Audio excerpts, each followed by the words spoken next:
정이 없는 사람을 본 적 있으세요? 저희 집에는 시누이가 정이 없는 사람이에요. 돈도 많이 벌고 성공한 멋진 사람이긴 한데요. 돈 앞에서는 얄짤 없는 사람이고요. 친구도 가족도 봐주지 않는 아주 독한 사람이에요. 자신에게 이익이 되지 않는 일은 절대로 하지 않는 사람인데요. 그래서 마음 상하는 일도 많았답니다. 그런데 그런 신우이의 색다른 면을 본 적이 있었어요. 사람이 180도로 바뀌게 된 사연 궁금하시죠? 신우이는 결혼 후에도 눈코 뜰 새 없이 바빠서 자신의 집안일은 시어머님께 오로지 맡기고 있었습니다. 어머님도 신우이의 집안일을 무료로 해드린 건 아니었어요. 신우이가 어머님께 많은 돈을 주고 있긴 한데 나이 들고 아픈 어머님을 부려먹는 것이 도를 넘었어요. 엄마, 반찬 좀 해놓고 가라니까. 우리 집 가사 도우미가 뭐 이래? 어떻게 자기 하고 싶은 것만 하고 가?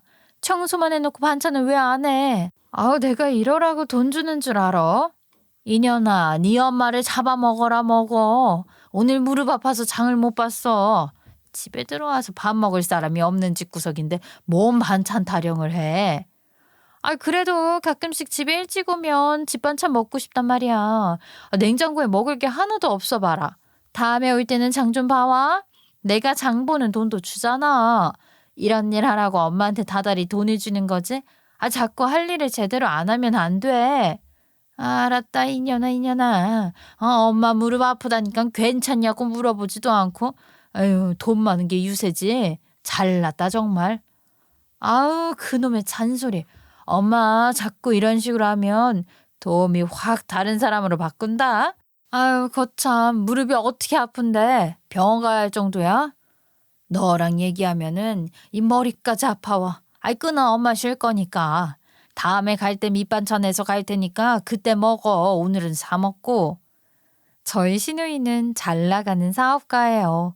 시누이의 남편인 아주버님도 사업가시고요. 시누이보다 더 잘 나가는 사업가입니다. 두 부부가 각각 사업을 하다 보니 버는 금액이 상당했고요. 그래서 하고 다니는 것들도 다 최고급만 하고 다녔어요. 차도 슈퍼카라고 불리는 차가 여러 대 있을 정도입니다. 어느 정도 잘 사는지는 감이 오시죠? 그렇게 많은 돈을 벌고 여유롭게 사는 편인데도 불구하고 그 돈을 가족에게 쓰진 않아요. 아니, 쓰긴 쓰는데 대가 없는 돈은 절대로 준 적이 없습니다. 꼭 노동을 해야 지는데요. 현명하다면 현명하다고 하겠지만 저는 가족을 그렇게 대하는 모습이 조금 정이 없다고 느껴졌어요. 그래서 제가 형님과 아주버님을 좀 싫어하는 이유 중 하나였죠. 옳게, 내가 명절까지도 일을 해야 하고 당일에는 시댁에 가야 해. 아무래도 이번 명절에는 못 볼 것 같은데. 형님 못 오세요? 어머님도 아프다는데. 저 혼자 일 다 해야 해요. 그 많은 전이랑 음식을 저 혼자 어떻게 다 해요. 형님이 좀 짬을 내주시면 좋겠어요. 나는 절대 안 되고. 혼자서 안 되겠어? 그래도 어쩌겠어. 우리 집 며느리는 옳게 혼잔데. 원래는 엄마랑 같이 했지만 엄마가 아파서 못하니까 옳게라도 해야지. 안 그래? 제가 어떻게 혼자서 차례를 준비해요. 저 혼자 하라면 하겠지만 정말 너무 힘들 것 같아요. 나는 아무리 말해도 못 가니까 그렇게 알고. 그럼 내가 명절에 들어가는 모든 돈을 다 댈게. 그럼 뭐 위로가 되겠어? 그 돈이 얼마나 된다고 그러세요. 저도 돈 내고 그럼 안 와도 되게요? 어? 그럼 내가 동서 수고비라도 주면 되잖아. 어떻게 재료비 따로 주고 동서 수고비는 뭐 100만 원이면 될까?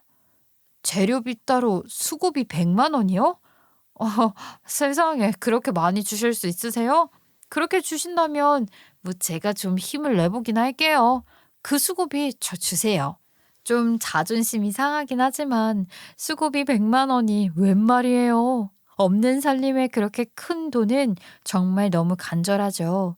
저도 참 간사한 게 수고비로 100만 원 준다니까 없던 힘도 번쩍 나고요. 그 돈 받고 싶어서 일하고 싶어진 거 있죠. 어느 알바도 이보다 더 많이 벌 수는 없을 것 같았죠. 그래서 한다고 했어요. 처음에 혼자서는 못할 것 같았던 명절 준비도 많은 돈을 준다고 하니 없던 힘이 생기는 거 있죠. 역시 인간은 간사한 것 같아요. 이걸 저희 시누이도 잘 알고 있는 것 같고요. 저희 시누이는 이런 식으로 항상 자기가 원하는 건 돈으로 해결을 하려고 했어요.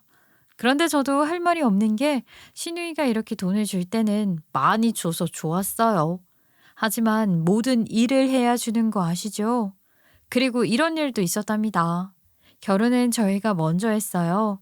시누이는 나이가 많이 들어서까지도 결혼을 안 하다가 한순간에 간 케이스인데요.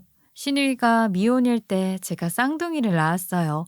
안타깝게도 아이 둘 다 미숙아였고 이상증후가 발견돼서 병원에 꽤 있어야 했어요. 애들이 아파서 마음이 많이 안 좋은데 더 힘들게 하는 건 병원비였습니다. 남편은 별로 좋지 않은 직업이에요. 저희는 많이 배우지도 못하고 독하지도 못해서 그저 평범하게 벌고 평범하게 생활하고 있습니다. 그래도 둘 다 쉬지 않고 일을 했고 성실하게 벌어서 차곡차곡 잘 모았지만 애들 병원비를 감당하기에는 한없이 모자랐어요. 그때가 애들 병원비 중간 정산을 해야 했던 날이었는데요. 조금 모자랐어요. 이럴 때 마땅히 생각나는 사람이 형님밖에 없더라고요. 그래서 남편과 함께 형님께 가서 돈을 빌려달라고 부탁을 했어요. 야, 아유, 너네 참 뻔뻔하다. 아, 내가 빌려주면 돈 갚을 능력은 되니? 애들이 아파서 돈은 계속 더 들 텐데 그럴 때마다 뭐 빌릴래? 돈이 계속 필요한 건 맞아. 그럴 때마다 어떻게 빌려. 일단은 지금 필요하니까 누나한테 온 거고. 빌려주기 싫으면 싫다고 말을 해. 그럼 말 안 할 테니까. 형님 말이 일리가 있어서 저는 듣고만 있었어요. 아무래도 안 빌려주려고 이렇게 말하는구나 싶었어요. 역시나 있는 사람들이 더 한다는 말을 실감했고요. 형님도 정말 형님답다고 생각하고 있었죠. 그리고 병원비를 어떻게 구해야 되나 걱정하고 있었습니다. 그런 게 아니라 돈이 필요하면 네가 더 열심히 벌 생각을 해야지. 내가 빌려주면 어떻게 갚으려고 그러는 거야. 아, 니네 돈 나올 거 뻔하고 내 돈 못 갚을 거 뻔하잖아. 그래서 하고 싶은 말이 뭔데? 진작에 돈을 모아놓지 그랬냐? 좋은 직업을 갖지 그랬냐? 하면서 나를 나무라고 싶은 거야? 그런 말을 해서 뭐해? 이미 이렇게 된 거. 돈 빌려주기 싫으면 빌려주기 싫다고 해. 그런 게 아니라 자식아. 돈을 더 벌 생각을 하라는 거야? 아니, 돈이 필요하면 더 벌 생각을 해야지. 어떻게 빌리려고만 하니? 어차피 이번뿐만 아니라 계속 돈이 필요할 텐데 악순환 만들 거야? 형님, 이 사람 회사 다니는데 더 이상 어떻게 더 벌어요. 일 강도가 좀 센 편이고요. 저도 애 낳은 지 얼마 되지 않아서 일을 더 이상 할 수 있는 몸이 아니에요. 그런 정신 상태로 어떻게 애들을 키울래? 애들은 돈으로 키우는 거라던데? 아, 이렇게 가난하고 생각도 가난하면 어떻게 잘 키워낼 수 있겠어? 그럼 나보고 어쩌라고. 아, 내 직업이 이런 걸 어떡해. 지금 우리 사정이 이런 걸 어떡해. 그럼 그러지 말고 너 퇴근하고 우리 창고에 와서 일해. 우리 창고에 야간 작업자들이 더 필요하거든. 알바라도 하든가. 어디 돈을 공짜로 빌려달라고 하니. 일하면 그만큼 내가 알바비는 두둑히 쳐줄 테니까. 뭐라고? 야간 창고 정리일인 거야? 내가 매일 출근해야 하는데 나 올해는 일 못해. 퇴근하고 와서 새벽 1시까지 일하고 가. 알바비는 야간 수당까지 쳐서 아마 지금 네 월급보다 더 많이 받을 거다. 어때? 생각 있어? 돈이 필요하면 돈을 벌어야 하는 거야. 빌리는 게 먼저가 아니라. 마다할 이유는 없지. 그런데 우리 지금 당장 내일 병원비 정산을 해야 하는데 돈이 급해서 누나 찾아온 거야. 그러면 가압을 해줄 테니까 그 돈으로 먼저 병원비 내고 내일부터 퇴근해서 우리 창고에 와서 일해. 알았지? 그렇게 해서 남편은 회사 끝나고 바로 시누이의 회사 창고로 가서 일을 했어요. 먼지 많은 곳에서 새벽 1시까지 무거운 짐을 나르고 분류하고 포장을 하는 일이었어요. 그 생활을 2~3달 정도 했습니다. 일이 다 끝났을 때에는 그때 빌렸던 돈을 제하고도 많은 돈을 받게 되었는데요. 이렇게 들어보면 남편에게 신우이가 기회를 준 것처럼 느껴지긴 합니다만 신우 말이 틀린 말이 아니었지만 그래도 가족 사이에 너무 딱딱 끊어내는 건 아니지 않나 하는 생각에 좀 서운하기도 했어요. 물론 덕분에 일을 할 기회가 주어져서 남편이 좀 고생스러웠지만 병원비도 수월하게 내고 애들을 퇴원시켰고요. 그래도 남는 금액이 있어서 좋은 유모차도 샀습니다. 형님이 그래도 남편이 동생이라고 조금 더 챙겨주긴 했더라고요. 이렇게 돈이 생겨서 좋긴 하지만 나 진짜 골병 들 것 같아. 매일매일 너무 피곤했는데 어떻게 버텼나 싶어. 많이 힘들었지. 당신이 버텨줘서 얼마나 고마운지 몰라. 덕분에 우리 빚 안 만들고 애들 퇴원시킬 수 있었네. 누나가 그래도 내가 동생이라서 급여를 더 많이 넣어줬어. 그래서 이 금액을 받을 수 있었던 것 같아. 형님이 은근히 정이 있으시네. 얄짤없이 딱 정석으로 일한 값만 줄 알았는데 이렇게 생각하니 감사하다. 형님은 이런 식이었어요. 어쨌든 돈을 주긴 주지만 곱게는 안 줘요. 그리고 절대로 형님 인생에 공짜로 주는 돈은 없어요. 저희도 정당하게 돈을 받아서 어떨 때는 좋긴 하지만 이렇게 우리 애들 아파서 병원비를 꿔달라고 하는 거였는데 너무하게 일을 시켜 먹을 때가 있었어요. 돈 주는 걸로 갑질하는 거죠. 누나, 미안한데 내가 지금 열도 많이 나고 몸이 너무 안 좋아. 미안한데 오늘만 일 좀 빠지면 안 될까? 네가 미쳤구나. 자기 관리도 능력인 거 몰라? 돈 필요해서 일하는 상황이라면 몸도 자산인 거 몰라? 그럼 회사에서 병원에 갔다 왔어야지. 안 돼? 너 오늘 못 가? 돈이 필요하면 네 자식 건강하게 키우고 싶다면 오늘 무슨 일이 있더라도 일 다 마치고 가. 알았어? 그날 남편이 정말 서러웠다고 합니다. 남보다 더하다며 아파서 일을 못하겠다는데 이렇게까지 몰아붙일 일은 아니잖아요. 충분히 일을 처리할 수 있는 기한이 있고 바쁜 일도 아닌데 자신을 하대하니까 듣는 저도 화가 많이 났어요. 결국 다음날 남편은 병이 악화되어서 회사에는 못 갔지만 밤에 형님의 공장에는 출근을 했어요. 이 악물고 버티는 거였어요. 어머님도 이 사실을 알고 시누이 욕을 엄청 했지만요. 뭐 어쩌겠어요. 돈 주는 사람 마음이니 별 수 있는 방법이 없잖아요. 형님이 이렇게 독하게 일을 해서 그런지 이렇게 성공을 하신 것 같아요. 아무튼 남들과 시선도 다르고 정말 독하고 악착 같으신 분이세요. 어떤 면에서는 대단하고 존경스럽지만 많은 부분은 왜 저러고 사나 싶을 정도로 답답합니다. 그러니까 성공을 하신 거겠죠? 저런 성격 때문에 주변에 친구도 하나 없고요. 어떻게 결혼을 했나 몰라요. 아주버님한테는 안 그러겠죠. 그렇게 열심히 일만 하던 신우이는 어느 날 가족 모임에서 아주버님이랑 이혼을 했다고 전해왔습니다. 뭐라고? 이혼을 했다고? 언제? 왜 이혼을 했어, 이년아? 이혼을 하기 전에 엄마한테 먼저 의논을 하고 알려줬어야지. 그럴 시간 없었어. 그 인간 회사가 많이 안 좋아지고 빚이 눈덩이처럼 불어나는데 빚쟁이들이 내 회사까지 찾아왔다니까. 어머나, 아주버님 회사가 꽤 큰데 어떻게 그렇게까지 상황이 안 좋아지신 거래요? 어떻게 이렇게 한 번에 무너져요? 대원 참. 알고 보니까 그 인간 사기꾼이었어. 사업은 개뿔.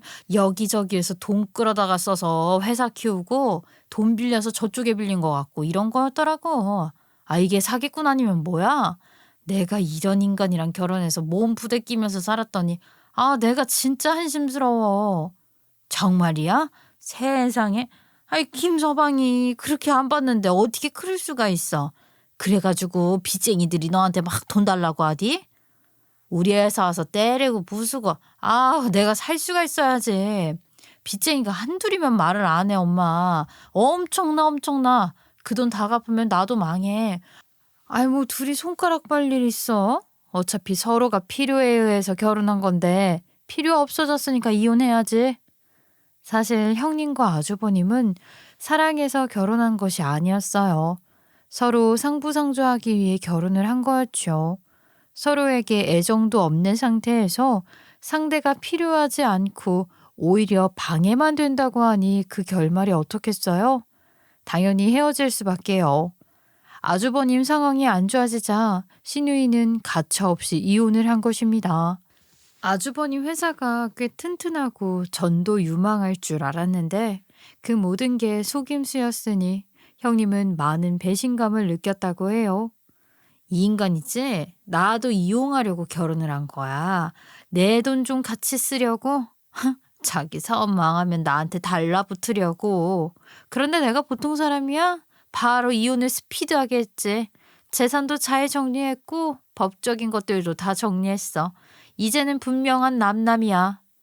그럼 아주버님은 어떻게 되셨어요? 지금 뭐 경찰서에 있는 거예요?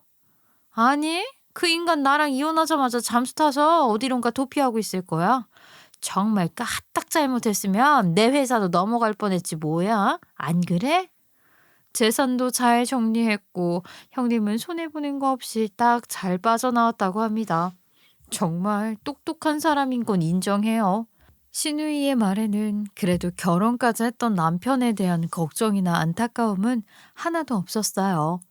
오로지 아주버님이 자신을 속인 것이 분하고 자신의 돈이 날아갈 뻔한 것에 화가 나 있는 상태였습니다. 아무튼 이혼한 지도 2달 정도 지났고요. 숙려 기간까지 다 지나간 상태라고 해요. 완전히 남이 되었기에 더 이상 그 인간 이야기를 입에도 꺼내지 말라고 하더군요. 이런 일이 생기다니 참 황당했습니다. 그런데 그렇게 똑똑한 형님한테 일이 생겼어요. 집에 와서 이혼했다고 말하고 간지 얼마 안 되어서 저에게 연락이 왔습니다. 아, 올케. 나 정말 미치겠다. 요즘 몸이 많이 안 좋았거든? 안 좋은 지는 꽤 됐고, 그동안 일만 하느라 몸을 챙기지 못했어. 계속 몸이 안 좋아서 이참에 건강검진을 받아보자고 갔었는데, 나 어떡하면 좋아? 왜요? 형님, 뭐 큰 병 있대요? 괜찮아요. 요즘 못 고치는 병 없어요. 걱정하지 마세요. 지금이라도 발견한 게 다행이에요. 저는 형님이 건강검진도 갔다 왔다고 하고 펑펑 우시길래 뭔 큰 병이 발견되었나 싶어서 최악의 상황인 암까지 염려를 하고 있었습니다. 그런데 암보다 더 충격적인 일이 생겼어요. 그게 아니라, 나 임신했대. 임신 5개월이래. 나 어떡하면 좋아? 나 어떡하니? 네? 임신이요?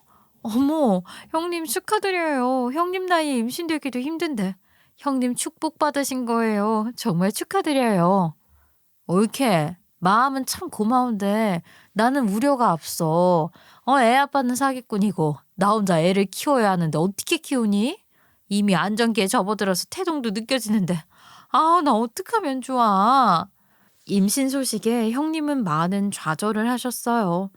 아이가 하나도 반갑지 않고 두려움의 대상이라며 엄청 힘들어하셨어요. 그리고 나 사실 만나는 사람 있어. 그 사람이랑 재혼도 할 생각이란 말이야. 이 아이 낳지 않고 싶은데 나 어떡해. 형님, 아이는 축복이에요. 그런 말 하지 마세요. 아이는 무슨 죄예요? 죄가 없어요. 분명 재혼을 하는 남자분도 이해해 주실 거예요. 그게 진정한 사랑이잖아요. 전 남편이라는 인간은 내가 애를 가졌는지도 모르고 빚쟁이들 피해 도주하고 있는데 나 어떡해? 나도 우리 회사 일해야 하는데. 신우이는 전화로 많이 울었어요. 혼자 아이를 키우는 게 두렵겠죠. 아이를 낳는 것부터 많은 걱정이 될 것입니다. 형님은 아이를 낳을 생각도 키울 생각도 없어 보였어요. 그저 어쩔 수 없는 지금이 현실이 더 싫은 것 같아 보였습니다. 게다가 그렇게 증오하게 된 전 남편의 아이라니 더 안 좋은 감정이 생기는 게 당연하긴 했어요. 애가 나중에 지 아빠가 저런 인간이었다는 걸 알면 얼마나 속상할까?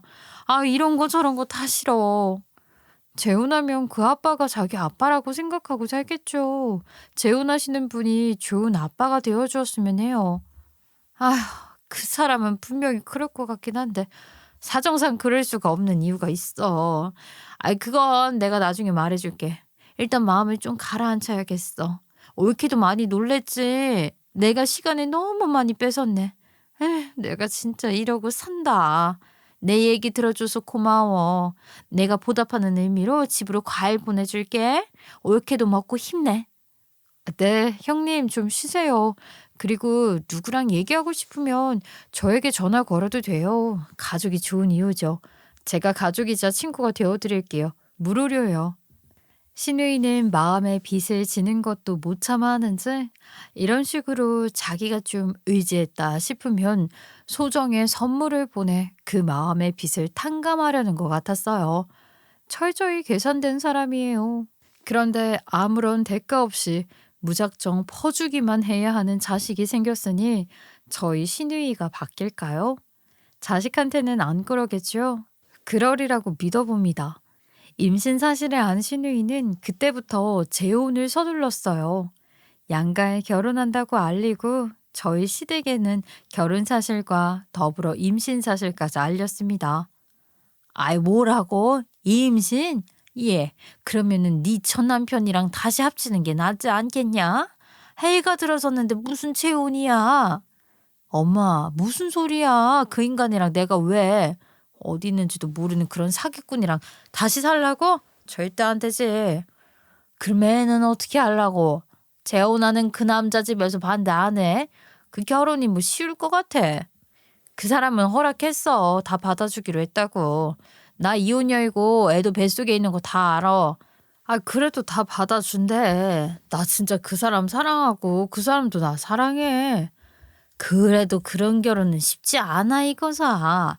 한순간의 기분으로 결혼을 서두르지 말고 잘 좀 생각해봐.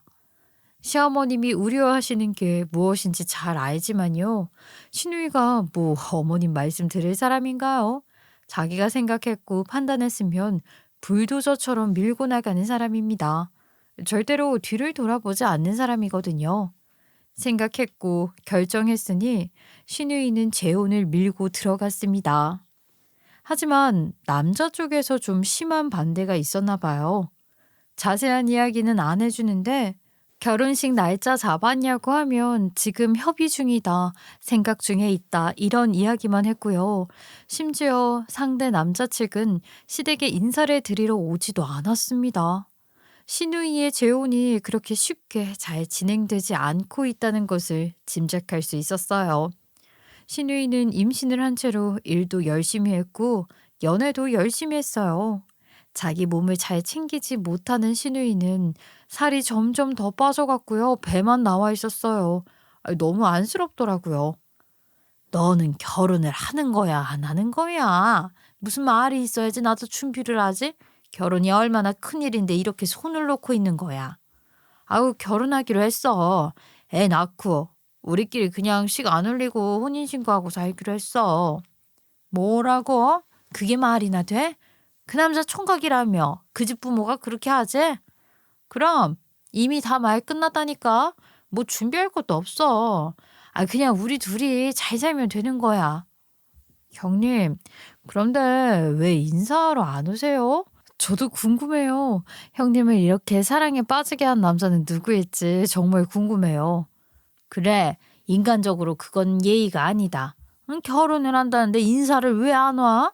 너 진짜 결혼 승낙받은 거 맞아? 너 이혼녀의 애까지 달려있다고 반대하는 거 아니야? 아니라니까 그러네 진짜. 아, 지금은 그럴 만한 사정이 있어서 그래. 나중에 내가 다 설명할게.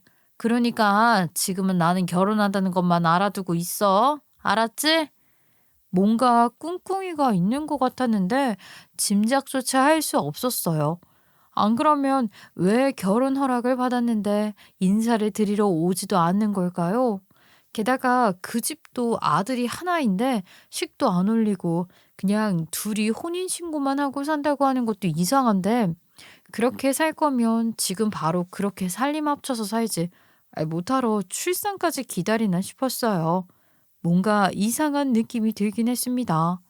결국 시간이 갔고 신우이는 어느 날 진통이 왔고요. 제가 밤새 신우이 곁을 지키다가 병원으로 옮겨 출산을 했어요. 자연분만으로 아주 건강한 아이가 태어났어요. 신유이는 기쁨인지 슬픔인지 모르겠지만 정말 많은 눈물을 흘렸습니다. 아주 펑펑 울더라고요. 형님, 아유, 그만 우세요. 이렇게 기쁜 날 왜 이렇게 울어요? 그만 우세요. 애 낳고 울면 눈도 나빠진대요. 이 감정이 뭔지 모르겠어. 나 원래 이런 사람 아닌데.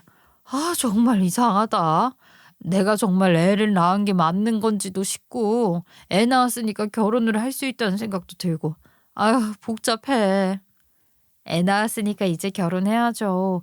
형님, 이제 행복한 일만 남았어요. 제가 애를 낳아보니까 알겠더라고요. 애는 정말 축복 맞고요. 애로 인해 웃을 일도 많이 생겨요. 아이 지킨 거 정말 잘하셨어요. 저도 많이 도울 테니까 형님, 이제는 웃으세요. 네? 형님은 사실 심장이 없는 사람인 줄 알았어요. 감정을 못 느끼는 사람들 있잖아요. 그런 사람이라고 생각했거든요. 그런데 연애를 하고 아이를 가졌다는 것을 알게 된 순간부터 형님은 진짜 많이 변했고요. 아니, 변했다기보다는 다른 사람이 되었어요. 이렇게 펑펑 울고 자신의 감정을 설명하다니 낯선 모습이었습니다. 그런데 출산을 했는데도 재혼할 남자는 오지도 않았어요. 아, 이건 너무 이상하지 않아요? 분명 사랑해서 결혼한다고 했는데 결혼할 상대가 병원에 입원해 있는데 병문안을 오지 않다니요. 근데 저 형님, 그 결혼하신다는 그분 병문안은 안 오세요? 형님이 출산을 했고 이렇게 병원에 있는데요. 오셔야죠. 아, 그 사람? 아, 여기에는 올 수 없어. 좀 사정이 있어. 그래도 전화를 이렇게 자주 하잖아. 봐봐. 내가 아이 사진도 보내주니까 많이 기뻐하더라고. 예비시댁에서는 아이 얼굴만 보고 가셨대. 그래요? 아유, 제가 좀 서운해지려고 하네요. 형님이 이렇게 큰일 치렀는데 와서 위로 좀 해주시면 좋을 텐데요. 무슨 이유인진 모르겠지만 그 어떤 이유보다 형님이 우선이 아니라는 게 좀 그렇네요. 어? 아니야. 난 괜찮아, 옳게. 정말 올 수 없는 사정이야. 내가 이해했어. 그러니까 옳게도 마음 풀어. 알았지? 너무 이상하잖아요. 전화는 종종 하고 문자도 계속 주고받는데 오지 못하는 이유는 뭘까요? 아직 결혼 이야기가 안 끝났나? 대충 짐작만 하고 있었습니다. 신우이는 병원에서 퇴원하고 조리원에서 한 달을 조리하고 집으로 돌아왔어요. 저희 부부가 신우이 퇴원하고 집에 오는 것까지 같이 해주었습니다. 신우이 집에 왔고 아이를 눕혀놓고 쉬고 있을 때 마침 시어머니가 오셨어요. 다음 날부터는 도우미가 오기로 했고 시어머님이랑 같이 아이를 돌보기로 했대요. 형님, 아기 출생신고 했어요? 출생 후에 한 달 지난 후부터는 과태료 물어야 한다는데 얼른 서두르세요. 출생신고 아직 못했어. 아, 이것저것 생각할 게 많네. 서둘러야 하긴 하는데. 아, 내가 어떻게 해야 할지 모르겠어. 네? 형님, 무슨 소리세요? 아, 왜 출생신고보다 중요한 게 어디 있어요? 오늘이라도 가서 출생신고하고 오세요. 저 옳게 그러지 말고 내일 동생이랑 아이들이랑 다 같이 우리 집에 올 수 있어? 내가 할 말이 있어. 내일이요? 네, 알겠어요. 어차피 주말이라 시간이 되긴 돼요. 저희 애들 가면 조카가 어려서 병에 걸릴까 봐 걱정이긴 한데 일단 내일 가겠습니다. 그리고 다음 날 저희 가족 모두 신우이의 집으로 갔어요. 거기에는 어머님도 함께 계셨죠. 저희 쌍둥이 아이들도 이제 돌 지난 아가인데 갓 태어난 조카 옆에 있으니까 정말 형님 같아 보였어요. 자기들도 형님이라는 것을 아는지 코 자고 있는 조카를 마냥 귀여워하고 조심스러워 해주더라고요. 그 나이 때에도 자기가 형님인 걸 인지하고 동생의 챙기니 너무 기특했어요. 조카와 저희 쌍둥이들이 함께 있으니 정말 귀여운 새 남매 같더라고요. 아유, 저러고 셋이 같이 있으니까 정말 귀엽다. 누가 보면 새남매라 해도 되겠어. 얼굴도 비슷하게 닮은 것 같지? 이래서 피는 못 속이는 건가 봐요. 그런데 형님, 무슨 일로 오라고 한 거예요? 아기 잘 때 얼른 대화해요. 저 부탁을 좀 하려고 해. 아이 꼭 들어줬으면 좋겠어. 사실 재혼하려고 하는데 어려움이 좀 있어.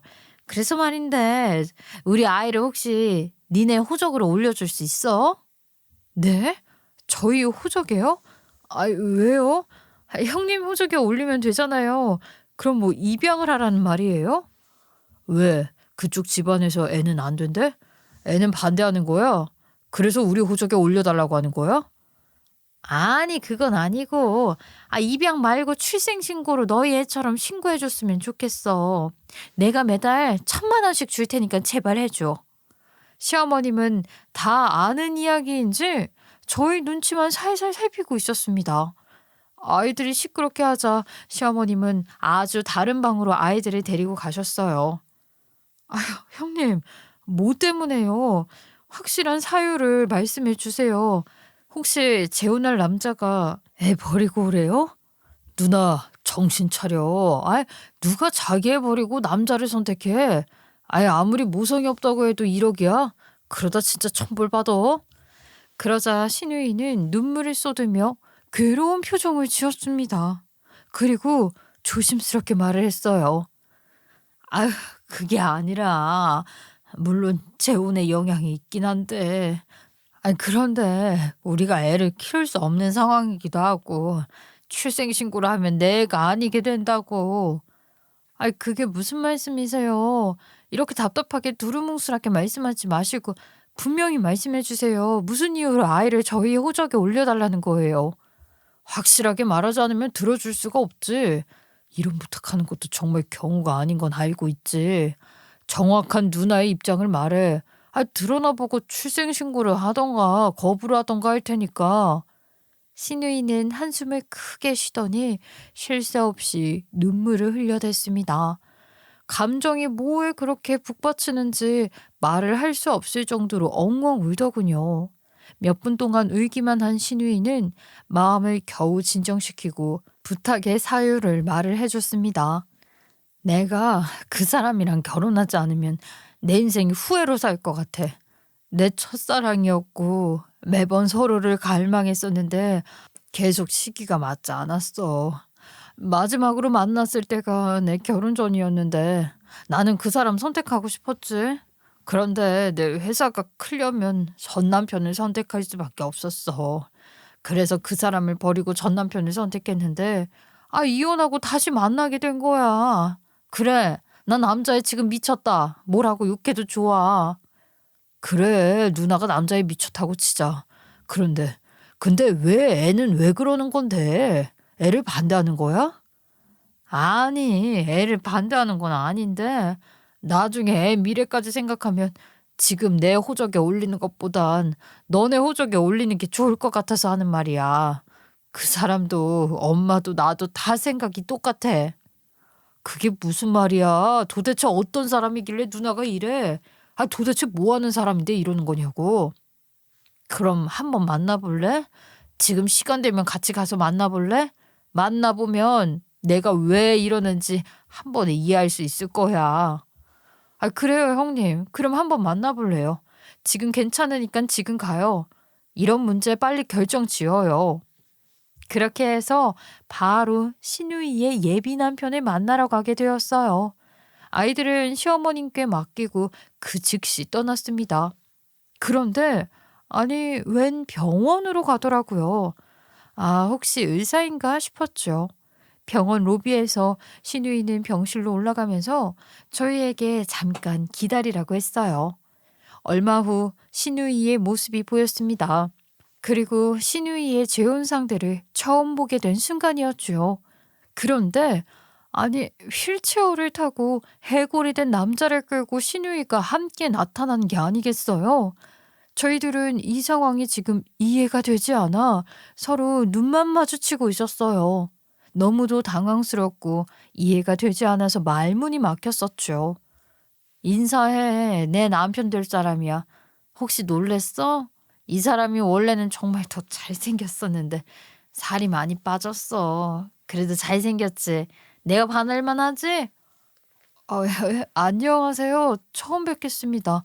그런데 형님, 왜 지금 어떤 상황이신 거예요? 많이 아파 보이시는데 괜찮으세요? 신우이의 예비 신랑은 바싹 마른 입술을 천천히 열더니 아주 작고 힘이 없는 목소리로 저희에게 인사를 건넸습니다. 안녕하세요. 처음 뵙겠습니다. 저 보고 많이 놀랐죠. 진작에 인사를 드렸어야 했는데 몸이 계속 안 좋아서 병원 밖으로 나갈 수가 없었네요. 이렇게 오게 해서 미안합니다. 아니에요. 저희는 괜찮습니다. 이렇게라도 만나 뵙게 돼서 다행이에요. 지금 많이 힘드세요? 괜찮으세요? 아니, 괜찮지 않어. 요즘은 더 힘이 없어. 먹지를 못하니까 더 그런 것 같아. 아무래도 병실에 누워 있어야 할 것 같아. 내가 이 사람 데려다 주고 올 테니까 저기 커피숍 있지? 거기 가 있어. 알았지? 신우이는 예비 아주버님을 다시 병실에 모셔놓고 왔고요. 저희랑 같이 병원에서 가까운 커피숍을 가서 이야기를 나누었습니다. 내가 다시 그 사람 만났을 땐 6개월밖에 안 남았다고 했어. 나는 단 하루라도 그 사람 와이프로 살고 싶었어. 시간이 없어서 하루라도 빨리 재혼을 서둘렀던 거야. 결혼 겨우 승낙받아냈는데 아이가 있다는 걸 알게 되었지. 그때부터 그 사람도 예비 시댁도 다 반대하더라. 괜히 호적 꼬인다고. 괜히 손가락질 받는다고. 어떤 마음인지는 알 것 같아요, 형님. 남겨질 사람이 힘들게 될까 봐 그게 두려운 거죠. 그런 마음 맞죠? 맞아. 그러다가 예비 시댁과 그 사람이 초강수를 둔 거야.